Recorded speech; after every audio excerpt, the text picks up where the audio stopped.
The following is a Cablevision special presentation.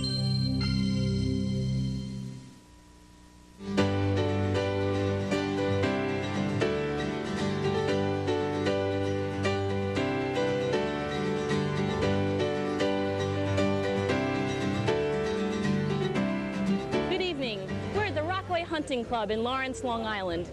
And as you can see around me are the festivities after a long, humid, and considering this summer's weather, hot day. Every year, for at least a decade, the Cedarhurst Business Association hosts the annual Mayor Nick Farina Golf and Pro-Am Tennis Tournament. And this year is no different. Cablevision is here to cover it, and we think you're really going to enjoy our coverage this year because we decided to do things a little bit differently. Besides the golf and tennis coverage, we'll be speaking with some of the organizations who are receiving monies from this event. The four recipients are Bucknell University, Kiwanis, St. John's Episcopal Hospital, and the Stecher and Horowitz School of the Arts. Earlier this week, we had a chance to speak with the man for whom this tournament is named, Mayor Nick Farina.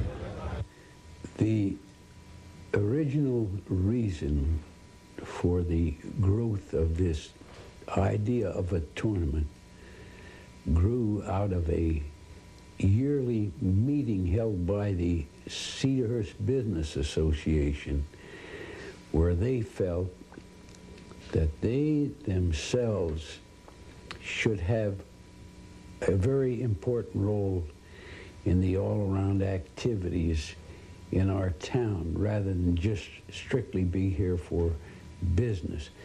And they thought it would be a wonderful idea if they had a tournament in my name. To organize an event such as this, it takes planning, planning, and more planning.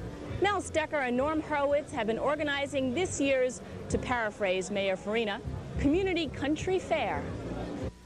Coordinating an event of this magnitude is an enormous amount of work.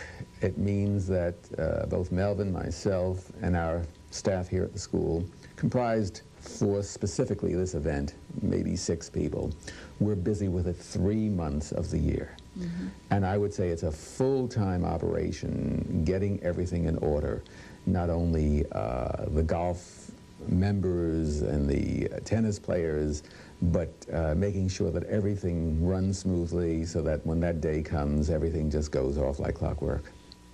There are so many aspects of a tournament. You have first your fundraising, where we have our tournament sponsors, who are the major sponsors. We have about 25 tournament sponsors. We have over 80 sponsors of the tees and the greens. We have close to 130, 140 golfers. We have tennis players. We have 70 people who come for dinner. So the plans are just enormous. Contacting the people, sending out the reservations have been made, the publicity. There are days like where it might take 4 or 5 people working from 9 in the morning till 7 at night, just coordinating, getting everything ready. We'll be taking a look at the Pro-Am and the other 2 organizations who will be receiving funds from this event, St. John's Episcopal Hospital and the Stecher and Horowitz School of the Arts. Stay tuned.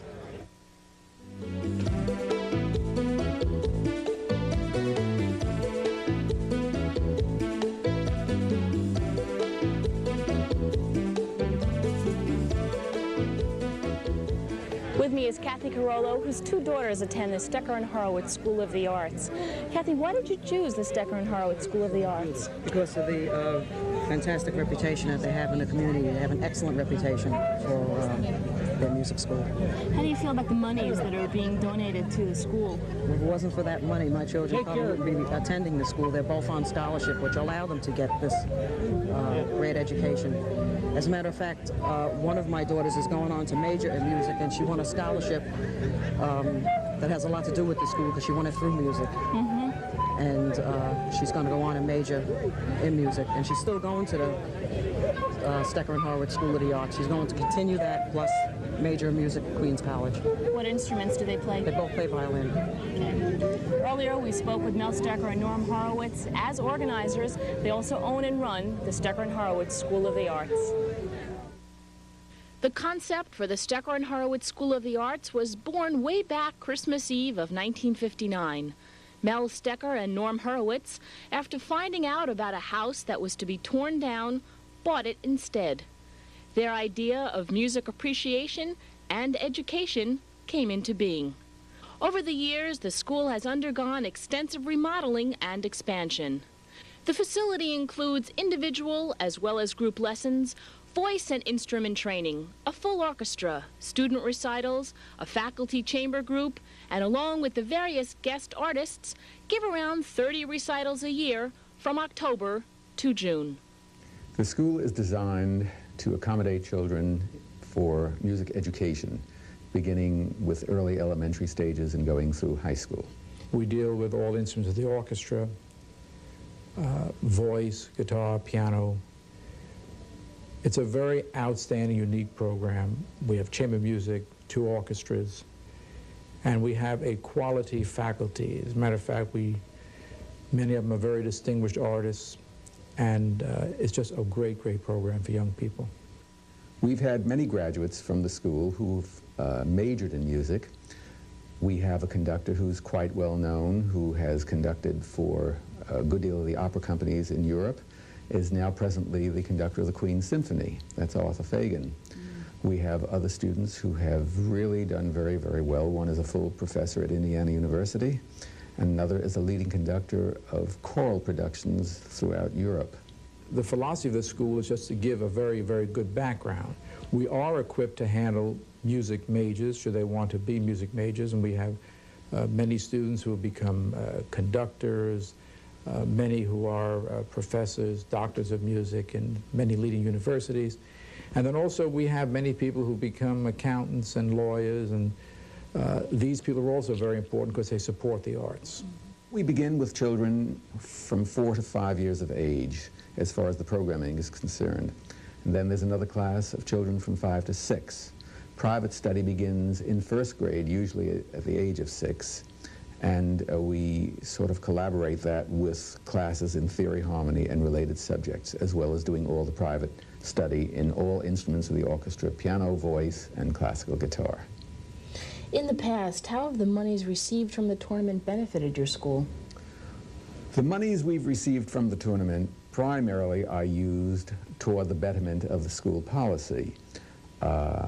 We have an enormous budget that we have to work with, and we usually put it right into the development of the school program and the education of the children. Up to last year, most of the monies were spent in the expansion of the school, and that was a very important part because of the building project. And this year, the way it looks right now, all of the money that we receive from the tournament will go into the new expansion program. Our careers, aside from here at the school, take us all over the world. We are a 2-piano team and have been for a good many years. We're together as a team since 1951. We joined forces when we were in our teens, and both of us, actually, at that time, we each were soloists, and we had given in concerts and made our debuts in New York. But we decided to become a 2-piano team in 1951, and it's been a successful career, performing all over the world, and we still do. Of course, our time is more limited now because of directing the school, but we still do 50, 60 recitals in the United States and Canada, and we try to fit other countries in when we have the time. For the future, we see expansion. We've just purchased the building next door. We will have a big building program and fundraising events to help with this project. We hope that it will go on ad infinitum, really, for many, many years past our existence. We think it's a cultural institution, really giving children the opportunity to have things they never would have ordinarily. The future, I would say, for the school is to retain quality. It's very difficult in the United States because of economic reasons and other reasons to retain quality. I could say that our quality has improved over the 32 years. And our staff that we have now, their dream is to continue the best quality of education that we could give.